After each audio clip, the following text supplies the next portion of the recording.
Imagine surviving an entire winter on nothing but brown bread, so hard you could literally build a house with it, watery beer that was safer to drink than water, and whatever sad vegetables you managed to grow in dirt that hadn't seen fertilizer since, well, never.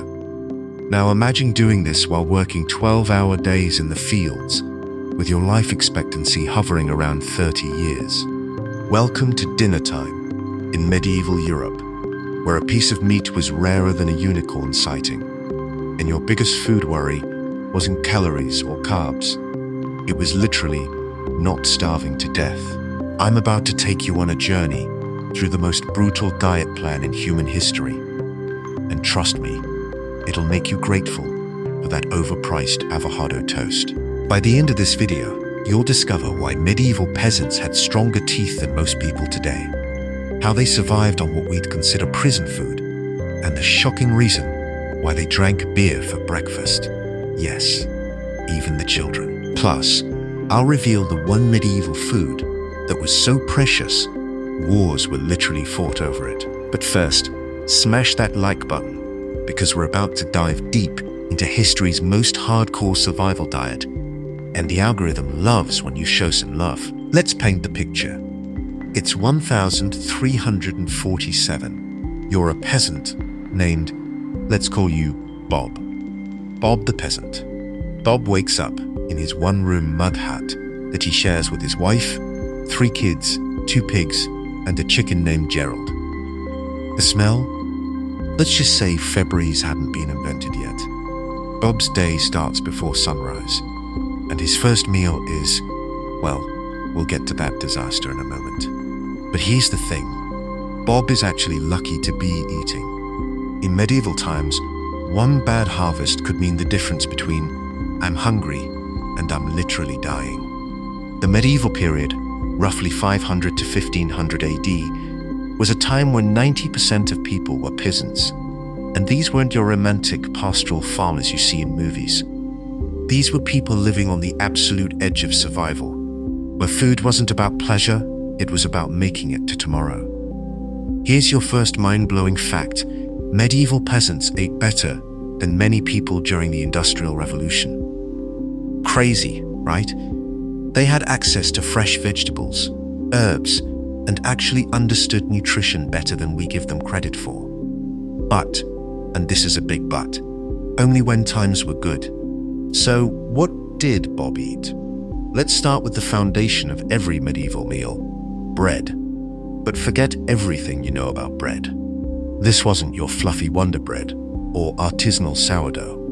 Medieval peasant bread was dark, dense, and tough enough to use as a weapon. I'm not joking. There are actual court records of people being assaulted with loaves of bread. It was made from whatever grains they could get: barley, oats, rye, and if they were really struggling, they'd throw in some peas, beans, or even acorns. During famines, they'd add sawdust, clay, or ground tree bark.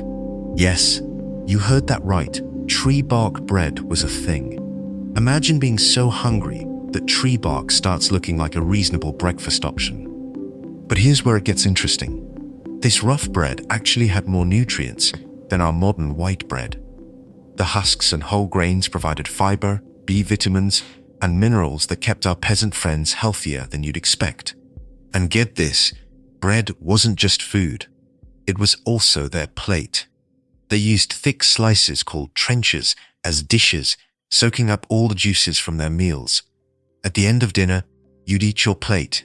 Talk about zero-waste living. Now, let's talk about what medieval peasants drank, and prepare to have your mind blown. Water? Nope. Milk. Rarely. The beverage of choice for everyone, from toddlers to grandparents, was, drumroll please, beer. But before you start thinking medieval times were just one big frat party, let me explain. This wasn't your modern craft IPA with 7% alcohol. Medieval small beer was basically liquid bread with about 1 to 3% alcohol, just enough to kill bacteria, but not enough to get you tipsy during morning jaws. The brewing process made it safe to drink, unlike the water which was often contaminated with, well, let's just say you don't want to know what medieval cities dumped in their rivers. The air was literally safer than water, which is why everyone from pregnant women to children drank it daily. Here's the kicker: medieval peasants were probably better hydrated than many modern people. They were drinking 2 to 3 liters of liquid a day, mostly beer and ale. Compare that to people today who struggle to drink enough water while sipping overpriced coffee. Now, let's address the elephant in the room, or rather, the lack of elephants, cows, chickens, or pretty much any meat at all. For medieval peasants, meat was like finding a parking spot at the mall during Christmas, absolutely magical and incredibly rare. Most peasants might taste meat a few times a year during festivals or special occasions. The rest of the time, they got creative. And by creative, I mean desperately scraping together protein from wherever they could find it. Eggs were precious because chickens were more valuable alive than dead. They kept laying eggs. So most eggs went to the lord of the manor or were sold at market. What our peasant Bob got instead was, brace yourself, whatever protein he could forage, catch, or grow. This included peas, beans, lentils, nuts when they could find them, and the occasional fish if they lived near water and were allowed to fish. Oh, and insects. Yes, insects were on the menu. Locusts, caterpillars, and other bugs provided crucial protein during hard times. But here's what's fascinating. They actually had a more plant-based diet than most modern health gurus recommend, and they were forced into intermittent fasting centuries before it became a trend. You might think vegetables were abundant, but you'd be wrong. Medieval peasants grew what they could in small plots, but this wasn't some Instagram-worthy garden. We're talking about basic survival vegetables that could grow in poor soil and harsh conditions. The most common vegetables were cabbage, onions, leeks, turnips, and parsnips. These weren't the sweet, tender vegetables we know today. These were tough, sometimes bitter, but incredibly hardy plants that could survive medieval growing conditions. But here's where medieval peasants deserve serious respect. They were master food preservers. They had to make their harvest last through a winter without refrigeration, freezers, or even proper storage. They pickled, dried, salted, and fermented everything. Sauerkraut wasn't just a side dish, it was survival food, packed with vitamin C that prevented scurvy during long winters. These people were essentially biochemists without knowing it, creating fermented foods that modern science now tells us are incredible for gut health. They also used every part of every plant. Turnip greens, radish tops, carrot leaves, nothing was wasted. Modern zero-waste movements could learn from medieval peasants who turned food waste into an art form out of pure necessity. Now let's talk about flavor, or as medieval peasants knew it, what flavor? Salt was so valuable, it was literally used as currency.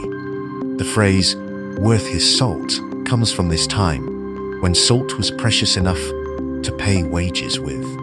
But peasants got creative with what they had. They used wild herbs like parsley, thyme, rosemary, and sage. They foraged for garlic, wild onions, and whatever aromatic plants they could find. Their meals might have been simple, but they weren't completely flavorless. And here's that precious medieval food I promised earlier: pepper. Black pepper was so valuable, it was called black gold. A pound of pepper could buy you a sheep, and pepper was literally used to pay rent and taxes. Pirates didn't just steal gold, they stole spice ships because the cargo was worth more than treasure. Imagine living in a world where pepper was more valuable than silver, and a single peppercorn was a luxury item. It puts our complaints about expensive organic groceries into perspective, doesn't it? Medieval peasants were the original seasonal eaters, but not by choice. Spring was called the hunger gap. because it was the time when winter stores were running out, but new crops hadn't grown yet. This was when people truly struggled, surviving on whatever they could forage, borrow, or beg. Summer was feast time, when fresh vegetables, fruits, and herbs were abundant. But even then, much of the harvest had to be preserved for winter. Autumn was preparation time, working frantically to store enough food to survive until the next harvest. The average medieval peasant probably experienced mild malnutrition regularly and severe hunger at least once a year. They lived their entire lives just one bad harvest away from starvation. Yet somehow, they survived. They worked, they raised families, and they built the foundation of our modern world. Here's what's incredible. Despite all these challenges, medieval peasants had stronger bones and teeth than many modern people. The diet, while limited, was unprocessed, organic by default, and free from the refined sugars and preservatives that plague our modern diets. So the next time you're standing in a grocery store complaining about the price of organic quinoa, remember Bob the peasant. Remember the people who survived on bread that could double as building material, who drank beer for breakfast out of necessity, and who treated a single peppercorn like a precious gem. Medieval peasants weren't just surviving, they were mastering the art of making do with what they had, creating nutrition from nothing, and finding flavor in the simplest ingredients. Maybe there's something we can learn from their resourcefulness, their resilience, and their absolute refusal to give up. What's the most surprising thing you learned about medieval diets? Drop a comment below, and don't forget to hit subscribe for more deep dives into history's most fascinating topics. Next week, we're exploring what medieval people did for fun, and trust me, it's wilder than you think. Until then, appreciate that avocado toast. It's literally fit for medieval royalty.